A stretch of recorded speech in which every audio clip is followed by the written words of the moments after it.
to cloud, Natasha? Yes. Okay, excellent.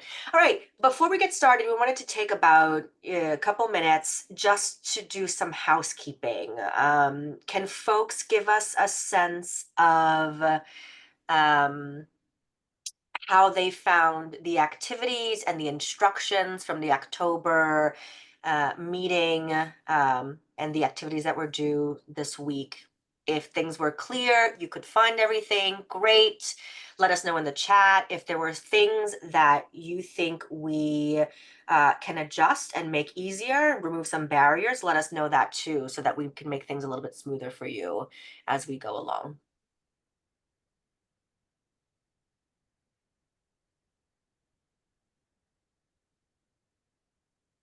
Thank you, Amy. Yeah, folks, if I don't know what the silence means, so just let me know in chat.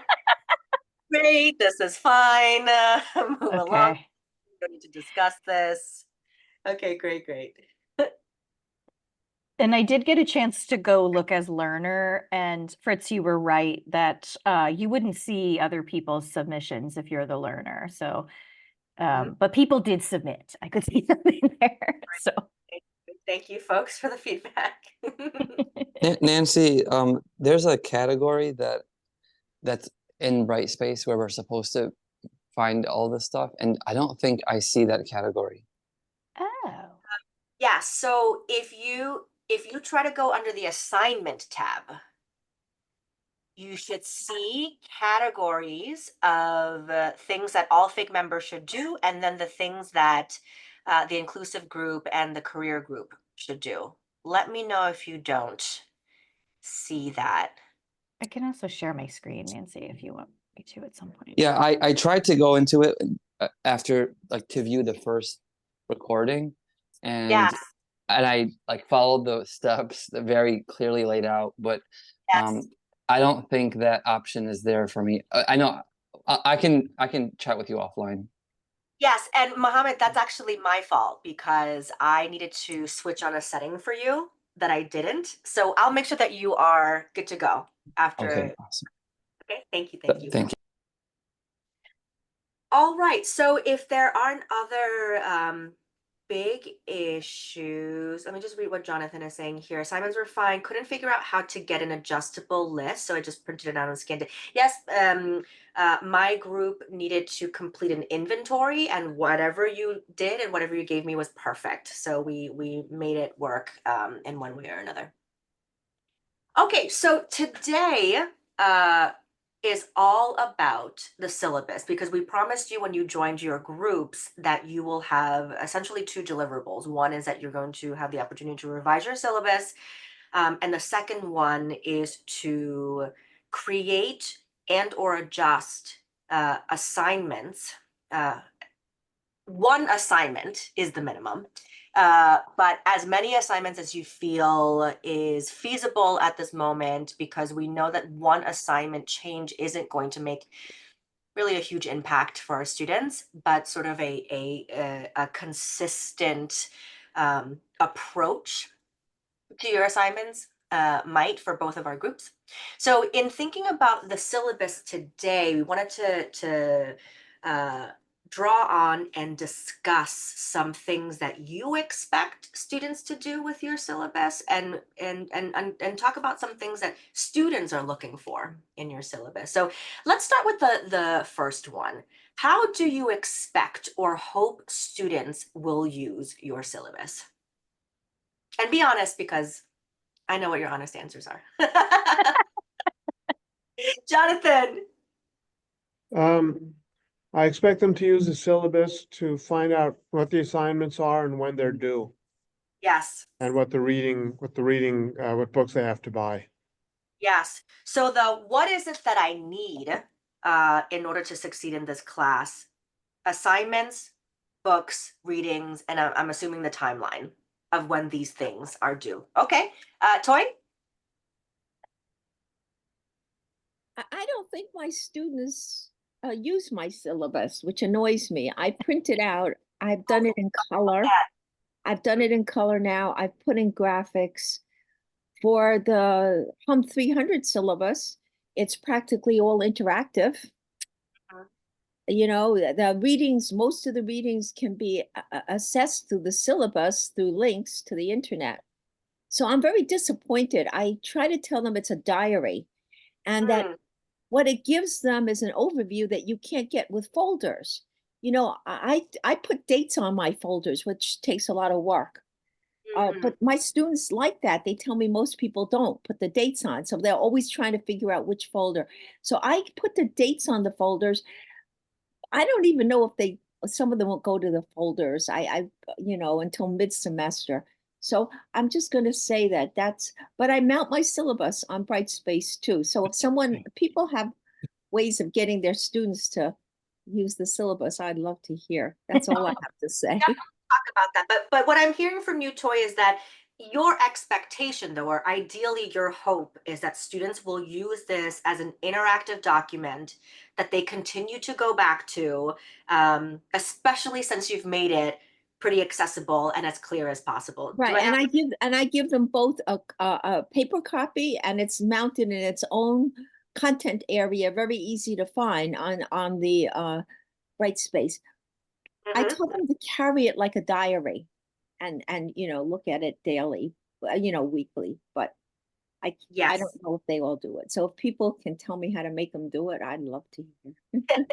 Thank you, Toy. I'm sure folks have some thoughts on this. But let's continue our what your expectations and hopes for students to use your syllabus. Mark? Um, I really want them to use my syllabus to understand my policies and to differentiate between what I am doing in my course and the policies I have in my course with the policies that other professors have in other courses. They often say to me, well, in my other courses, my professor expects this. And I always say, go back and read the syllabus. And in fact, in the first week of class, I give them a discussion board that makes them respond and reiterate questions that I have about the syllabus so that I know that they have read and heard it. And then mid-semester, part of my mid-semester exam, which is really just a regurgitation exam for some of them to gain some points in my course, because I don't really care about exams. But one of the questions is again for them to restate the policy, the grading policy, and the revision policies of my course. Just so they can never say to me, I didn't know that about your course. Because it just seems to me that I think there's some research that said the American takes 13 times to actually get something through their head.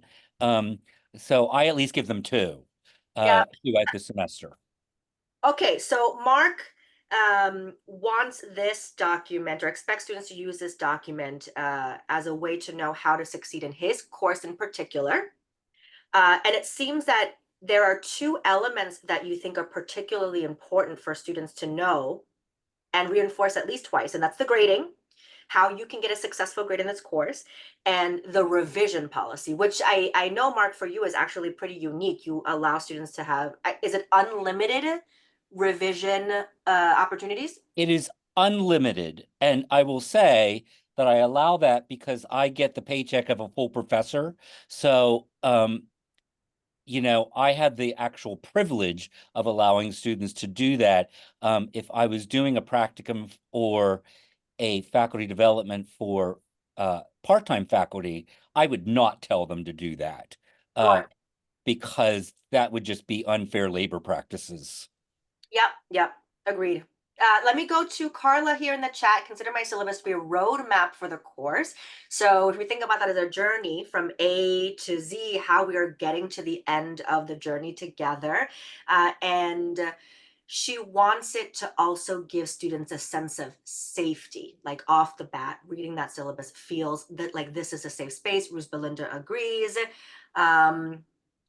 I think Fritz had his hand up for the next longest time. Fritz?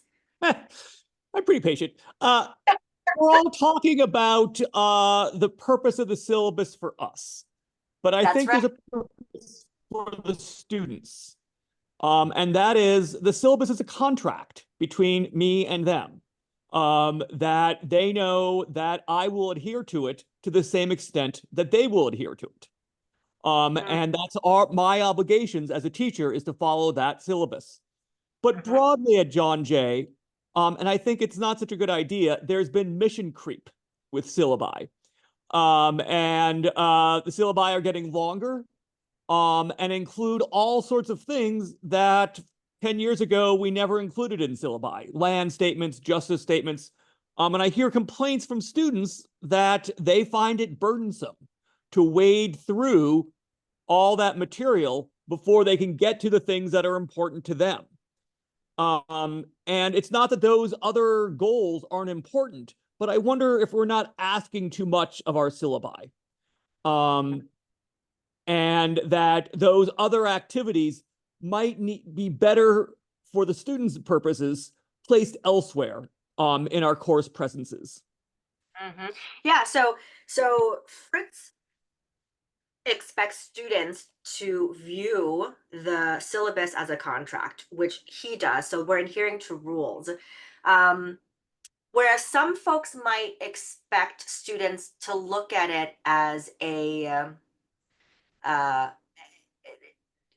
everything that you need to know about this course kind of document. And I think what Fritz is saying is that if you make everything important, or you put everything in the syllabus, that nothing ends up being important because students can't also decipher what is important to them and important to you.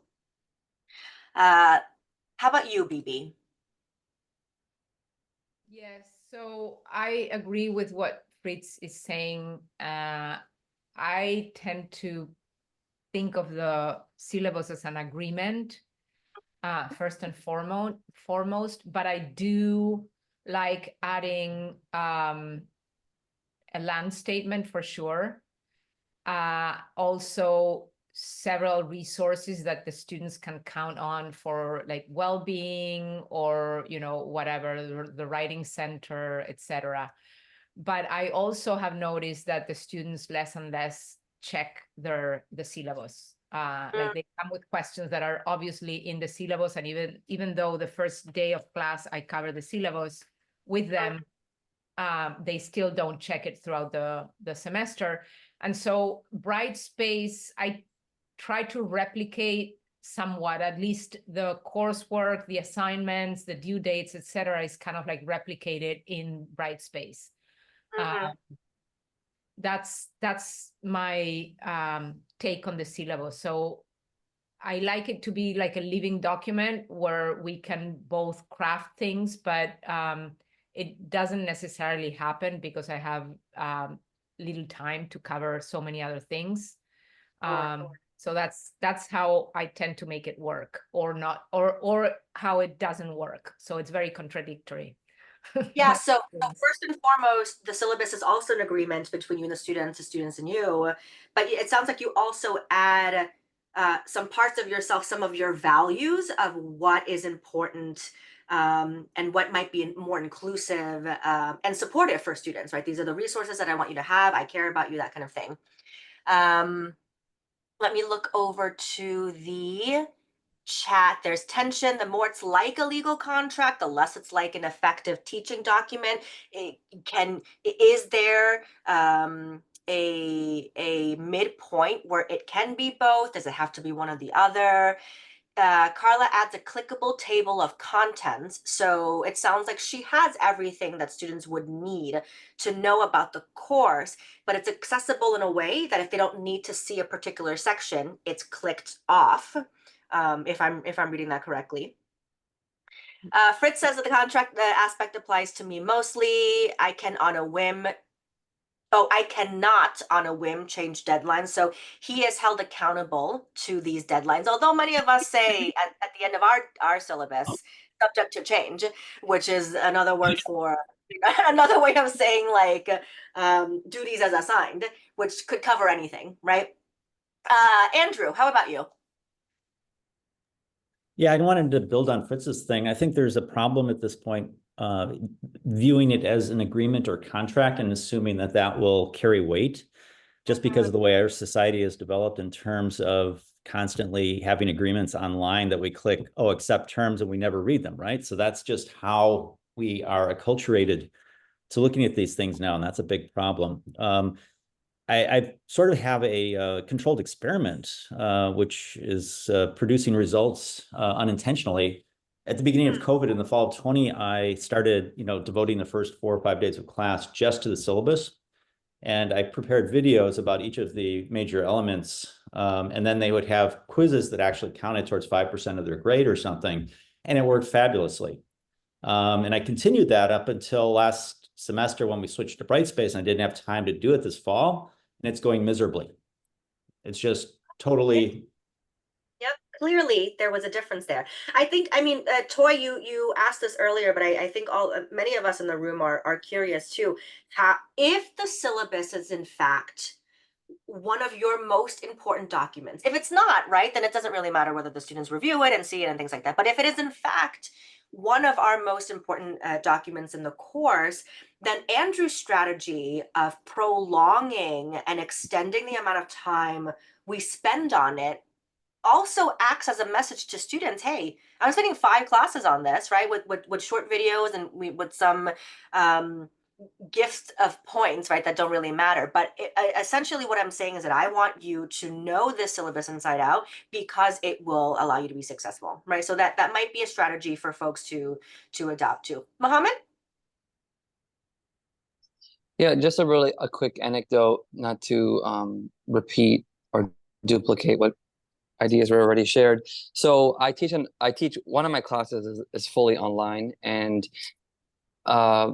as you can imagine, it can be painful to teach an online class where the expectations are varied. And I spent a good 3 weeks norming and building culture around my expectations, and I got stiff resistance about why students chose to take an online class and the flexibility involved and the decision making, and I have to graduate. It's just kind of this whole laundry list. How dare you, how dare you ask us to participate? I'm at work. So, or I can't talk because I'm at work. And so, anyways, I think to one aspect around creating a syllabus that's effective from the faculty lens is being able to pivot in ways that will allow you to manage and build culture. And one specific example is in my attendance and participation section, I state that I don't like pop quizzes. I don't like quizzes. I never liked them as a student, and I don't want students to feel that anxiety in class on top of the anxiety they're feeling. And so, however, in that snippet on attendance and participation, which is 15% of their grade, you have to be here to participate. I mentioned that if participation dips to the point that I'm talking to 2 people, then quizzes will be assigned. I'm at that stage now where I'm going to be assigning a weekly quiz because I have high doubts that students are actually there because they don't join breakout groups, they don't log off when the session ends. There are indicators for me that people are signing in and departing. And so I guess the takeaway here is that the syllabus can be used as a way to pivot in different ways in order to really manage the classroom. Yeah, and this is it sounds like it's part of the agreement piece too, that if we have strong and solid participation, then there are no quizzes. But off the bat, I want you to know that if it looks like you all aren't able to participate in this way, you need to earn your participation points in this other way, this 15 points. I see in the chat that folks are interested in the clickable table of contents for the syllabus. So I'm wondering if Carla, you wouldn't mind either unmuting and just share what tool you're using, or give folks some insight on how you build that.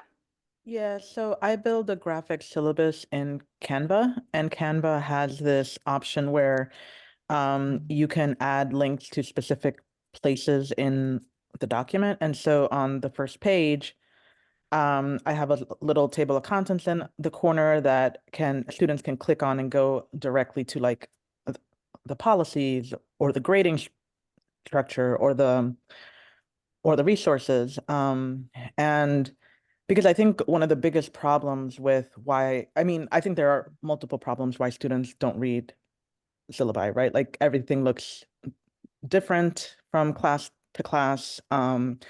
Having been on the assessment committee, I can tell you that some syllabi are less useful than others. And so the practice of reading syllabi is not reinforced, right? It's not rewarding if it's not always going to be helpful. And then there's the readability, right? Like which some people have mentioned in the chat, like if you have 20 pages of single space text, no one is going to read that. I don't think any of us would really. No. So I think it's just a way of making it more easy to navigate for students. Yeah, and it sounds like this graphic syllabus, it sounds like it's also, there's an aesthetic piece too. That's why you're using Canva? Yeah, it's a very aesthetic piece. I try to format it in a way that it's easy. It's like student centered, so question and answer kind of format. And students seem to react to do really well with it. So. Okay, yeah, and it sounds like it's also fun to look at and fun to read. And Anissa mentions that she uses a strategy of a syllabus at a glance with a summary of some of the most important things. She mirrors this in Brightspace. You also can do a TLDR, too long, didn't read. There's also this sort of like summary piece. But if folks in chat are, if you tell me that you're interested in tools that will allow you to use a clickable table of contents, so that can be Canva, Google Docs does this, Word does this, Notion does this. If you're interested in some more resources to build something like that, tell us in chat and then we can put some resources together for you. Michaela? Hi, I just wanted to share that I also use my syllabus as like a roadmap, but I also used to make it as like a Google Doc, so like my students would be able to see that, like, okay, if there was any changes that needed to be made, like I would make them aware, but like we would all be on the same page. If there was like a date change or something was canceled or something had to be pushed, like throughout the semester, we were all on the same page. I also do like frequent like check-ins, like I just pull up the syllabus in class.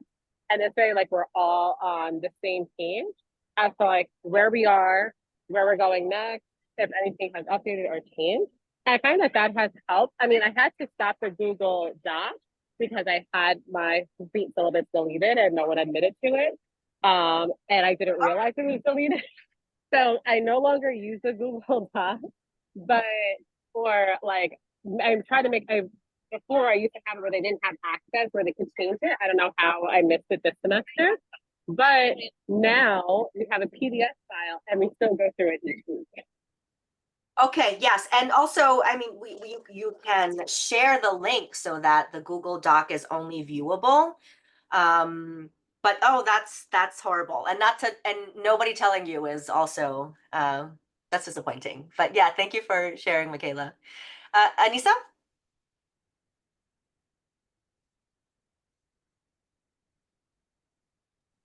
Yeah, that was just to piggyback. You mentioned that I'm using, so my first page has, a box saying most important information, my email and stuff like that, as well as a short table of content. And if you flip the last page, so that's really the 2 pages they see without having to dig inside the document, I have this syllabus at a glance.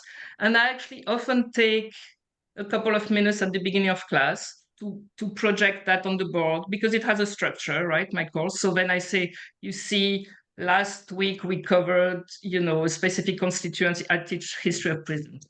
A specific constituency, let's say, Black people in the South after Reconstruction. So that had to do with an internal conflict and how people were dealt with. And this week, we are now moving to Japanese American camps in World War II, which was an external. So I remind them, we did that the last few weeks. This is where we are at. So at least this one page should be getting into the head a little more.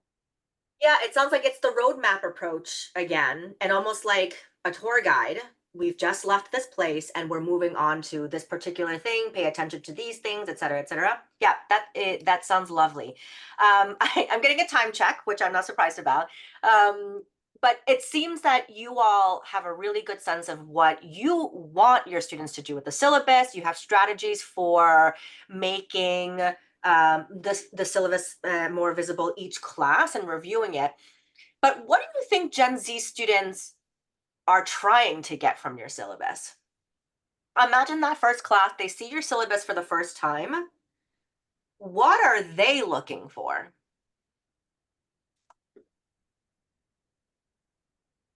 Jason, starting us off. Clarity. So can I skim this and know sort of that the language is clear to me? It jumps out at me. I'm not confused by these things. Immediately, how am I going to be graded? And is the grading rubric clear? Is it easy for me to understand how I will calculate my grades? Yeah, Jonathan shares like maybe a way to game the semester. That probably is in the minds of most Gen Z students. Like how, or maybe we can reframe it as what's the best, most efficient, least effortful way that I can get the grade that I want in this course. Let me move on to Mohammed and I'll jump back to the chat. Oh, just I think they understand the way I understand how they see it is it's like Amazon, they're shopping. And I think that a part of it is learning style, right? So I've had students who join the class, and when they see final exam, they drop it. And they tell me they drop it. They're like, I don't like finals, they scare me. I'd rather do a paper, it's on my own pace, I know how to manage my time. So I think a part of it is the shopping. And if it's not shopping, it's managing their expectations, which is everything you mentioned. So essentially it's also, does this syllabus tell me whether this type of class is going to be right for me? Yeah, absolutely. And let me get back to the chat here. How lengthy is it? Is it short and sweet, or is it 52 pages, single space? Andrew mentions immediately, how difficult is this class going to be? And another way to think about that is, do I feel scared when I review this document? Some of this is all sort of like emotional, emotion being and leading the sort of cognitive thoughts and how they make a judgment about whether they can succeed. It is right off the bat, does this intimidate me? Does this scare me? Will there be tests? Will there be presentations? Does that work for me? Will there be a lot of discussions? Will that work for me? Are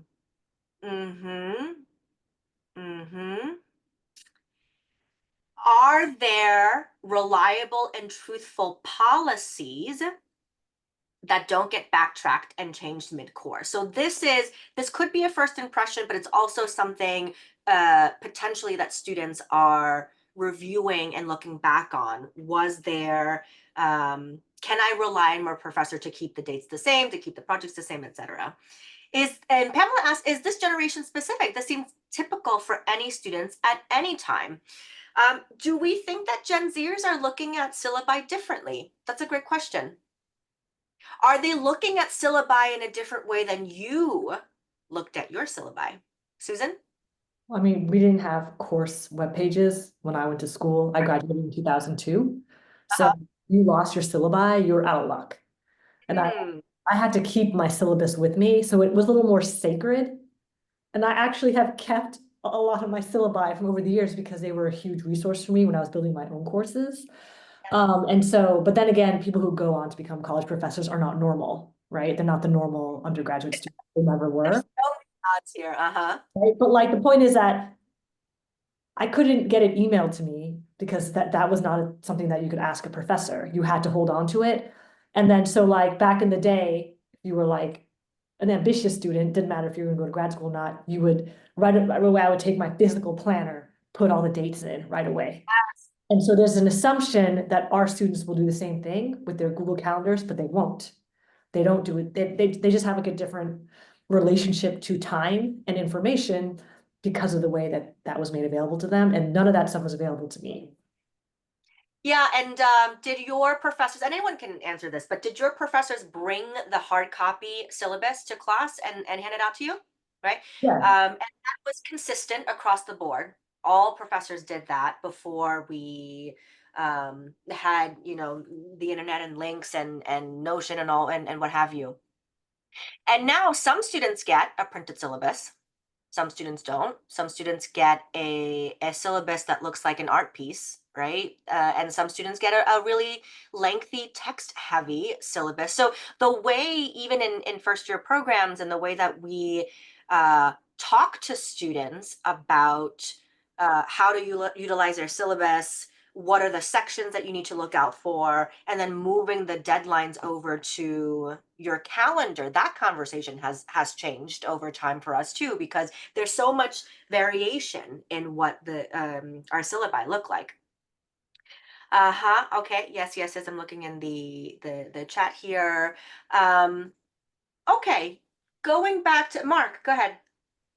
I was just going to add to this. For me, it's not only generational, but it's also the kind of level that the student's at. I know when I'm teaching freshmen of like incoming students, I have a much lengthier syllabus that explains things more in more articulate and very explicit ways that I don't feel I have to do in some of my upper level courses, because many of those students, and I'm pretty articulate in those as well, but they are by no means the same way as I do with freshmen, because the students at the freshman level just need some acclimation to the expectations of college level work, it seems to me. That is wholly different from the compulsory education they went through in high school. Mm-hmm. Yep, absolutely, Mark. I wanted to get further with this discussion, but we are running out of time as usual. So I'm just going to give you some things that through conversations with students, through literature online, that students might be thinking and asking themselves and of your syllabus when they see it. So how fun is this course going to be? The flip side of that, how miserable am I going to be in this course, right? When they see that syllabus. How rigorous, how relevant is this course going to be for real life and for the future? Is that explicit anywhere that it will or will not be? And it might beg the question, why should I care about this besides the fact that I need to take it as a requirement? What's the vibe? What's the vibe that your syllabus gives off of you as a professor, as a human being, even? How do I pass this course? How do I get an A? And I talked about this earlier. How scared does this make me feel? How scared am I right now? How intimidating is this? Do I think I can succeed in this course? Do I see me and people like me succeeding in a course like this? And can I stay excited in this course, right? So just some things to think about. And I want to share with you some just a fun strategy that you might want to try, because the one thing you can do is actually go to the source and just ask your students, right? In a supportive and vulnerable way. I want to know what your impressions of the syllabus are. How can I get you to be more interested in the syllabus? How could I have phrased things in a different way? What were your first thoughts? Those kinds of things, right? You really could do that anytime, or as an exercise that you practice at the beginning of the semester when you introduce it. But there's another way using AI and ChatGPT. So I don't want to go into a whole ChatGPT. This is not a discussion today about how this is affecting learning and all that stuff. But ChatGPT seems to be a really good partner in brainstorming. You can feed it a document and you can ask it questions. You can give it a persona, right? So for instance, Let me head over to here. Do you see my ChatGPT course Impressions and Excitement? Yes. Okay. Yes. So for instance, here, I plopped my intimate relationships counseling course syllabus in here. I told ChatGPT, you are a Gen Z college student, and you can make this much more elaborate, but I just wanted to do some general things so you all can follow along. What are your first impressions of this course based on the syllabus? What do you know about my values as a professor, and how excited are you to take this course? Just to start, right? It tells me first impressions are quite positive. You're using pop culture references. It seems engaging and relevant. Thank you. Your values as a professor come off strongly. You value inclusivity, respect for diversity. You're supportive. It's engaging, blah, blah, blah, blah. And I'm excited to take this course because it offers a mix of personal development, intellectual challenges, and interactive activities. Great. That's a very feel-good moment. But where ChatGPT shines is giving you some feedback. Okay, great. Thanks for the feedback. What improvements do you think I should make? Again, as a Gen Z student.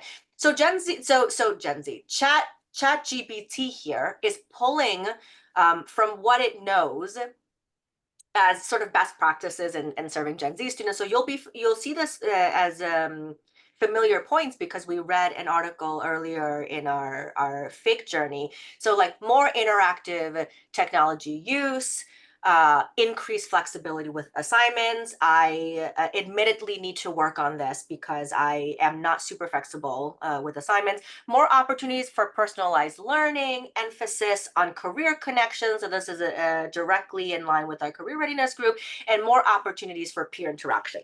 What's interesting here is I know my course best, right? And I have a ton of technology use. My activities are very personalized. I know a lot about my students. I emphasize these connections of skills that they can use in the future. And I have group work nearly every course. But what ChatGPT is telling me is that at first glance, the first impression is that that's not very visible in my syllabus. So this might be something that I think about if I want to make these things more visible so students really get a clear expectation of what they're getting here. Great. What assumptions about students do I make in my syllabus? It tells me that I assume students are comfortable with technology. Yes, guilty for sure. I assume that students value structure and clear expectations. That was an interesting one for it to share with me. I assume that students are motivated by relevance to personal experience. I will continue to assume that, right? Based on what I know about my students and about Gen Z. I assume that students understand academic responsibility. So it's telling me that maybe I don't spend enough time talking about this if this is something that I want to review in my syllabus. It tells me that students will follow traditional classroom norms. So emphasis on being on time, participating actively, etc. And that students are in fact interested in personal growth and personal development, which actually we know is a correct assumption. And then I go on to ask it to give me suggestions on making these assumptions more inclusive. So ChatGPT goes on to tell me these are things that you can do to improve these assumptions that you're making if you want to improve them, right? I think that's pretty neat. For a tool that you don't need, the free tool works great for this, and you can continue to ask it questions like, how can I make the syllabus more interactive, and all of these other questions, right? How scary does the syllabus feel to you? So I'm just going to stop talking for a second and take a breath. What are your thoughts on using a tool like this to get some feedback on your syllabus? Or just as a brainstorming partner? You can tell me that you hate this. I mean, that's, but again, I don't know what your silence means. Well, Jonathan said it's intriguing. Ah, okay. Thank you, Jonathan. Like intriguing as in potentially he might think about using this. Yeah, it's wild. It's eye-opening that you can do such things. Andrew's not sure about asking ChatGPT how it feels. That is a valid statement, and instead you can ask it, what do you see? What is clear? What is visible here? And yes, then there are folks that mistrust ChatGPT. But the thing about this exercise, I'm not asking it to create a syllabus for me, right? I'm not asking it to necessarily develop anything for me. I'm asking it to be a thought partner. And what it's giving me in response to my questions feels pretty true to me, at least for me to think about and maybe do some adjusting. So, okay, yes. And Ray says that one of his best freshmen regularly uses ChatGPT to pre-grade his assignments for all courses so he can incorporate its feedback. Yes, that is a fantastic way for the ethical and proper use of ChatGPT, I think, as a partner in helping students also brainstorm and things like that. But I know that this is sort of a controversial topic, so I will move on. But if you try this strategy out, you love it or you hate it, let me know. But this is probably the quickest way for you to get a little bit more feedback on your syllabus. And then we will continue to do our own work in our groups. Okay, so let's move on to our, let's finalize this group discussion piece with our poll here. So thinking about, and before you launch it, Jen, you can launch it, right? Okay. no, just, yeah, before you launch it. So thinking about what you wanted to accomplish in your FIG group. So I assume that some of you want to make your teaching and practices more inclusive, and or that you wanted to prepare students for their careers. How clear are those goals to students in your syllabus right now? So in your current syllabus, how clear is your value to make class really inclusive or to prepare students for their careers? And Jen, you can launch that poll now. Everyone should see the poll now, and you have the options to share not clear or very clear, up to very clear. Are we supposed to be filling this out? Yes. Yeah, you should see an option to You should be able to choose one, I believe. something in the Likert scale, yes.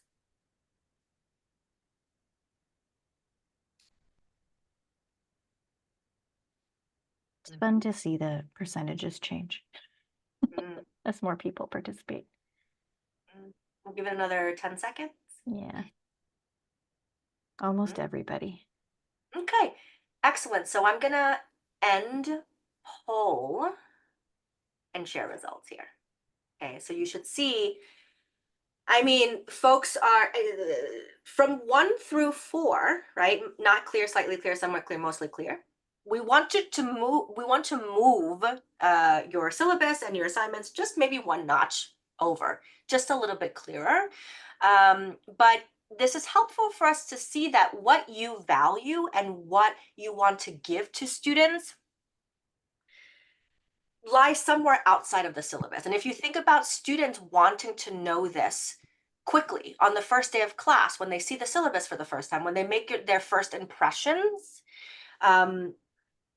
this is the importance of making what you want students to get super visible, super transparent. It sets the tone, and it tells students exactly what they can expect from the very beginning.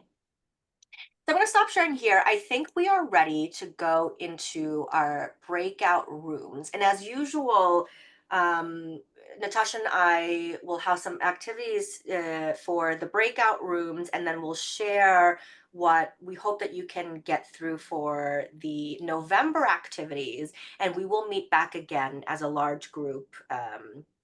When is it? November 22nd. November 22nd. All right. Any questions or concerns before we break out? Okay, Jen, take it away, please.